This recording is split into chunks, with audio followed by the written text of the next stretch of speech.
Shibatarian tome 2. Suite de ce petit thriller assez particulier, clairement même ce tome 2 est encore dans une ambiance un peu bizarre. On a Hajime Saito qui essaie d'échapper un peu au Shibata, qui essaie d'épirer un peu à lui et qui essaie de le pourchasser pour essayer de le tuer, pour essayer de réaliser un peu son film et tout ça.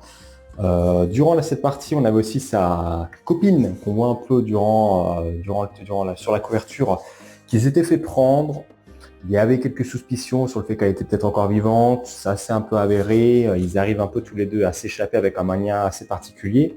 On a aussi l'arrivée d'un autre personnage qui était présent un peu à l'époque, qui était l'un des professeurs de Shibata et de Hajime, qui vont essayer de retrouver, vont essayer de mettre un peu la lumière là-dessus en se disant attends, en fait, on peut peut-être essayer de trouver des infos sur le passé de Shibata, donc ils vont se rendre dans la maison de Shibata pour essayer de rencontrer un peu sa mère et savoir voilà, pourquoi est-ce qu'il avait disparu pendant 5 ans et c'est peut-être de trouver un peu son point faible.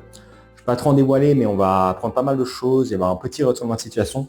Il y a une page, est-ce que je peux la retrouver à la rigueur, elle ne spoil pas trop, où je m'étais dit, ok, en fait, il y a moyen, avec ce qui s'était passé dans le tome 1, de faire un twist intéressant.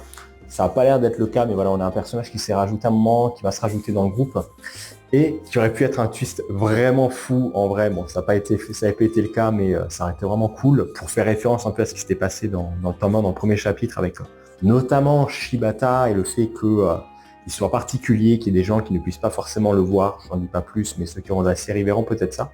En tout cas, c'est bien. On a aussi un petit chapitre un peu particulier, une sorte de bonus qui s'appelle, j'essaie de regarder le titre, Ensorcelé, qui prend quand même un tiers, peut-être un quart du tome. Puis voilà, une histoire un peu bonus sur un homme qui va essayer de maudire un autre garçon parce qu'il est sorti avec son idole favorite, mais il va se courir en fait sur le sort et c'est lui qui va être ensorcelé. Et en gros, dès qu'il a commencé à avoir une érection, on va avoir des sentiments, commence à grimper au niveau du bas-ventre. Il va y avoir une sorte de bombe qui va éclater en lui, comme s'il allait exploser, donc il faut qu'il essaie de freiner un peu ses sentiments. Et il va essayer de livrer un peu à des tentations avec une femme qui va essayer de le surveiller. C'est sympa, c'est assez cliché, je trouve un peu, ça se fait assez vite.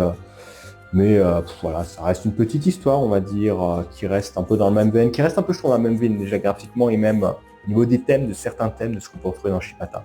Et toi, t'en trouves quoi?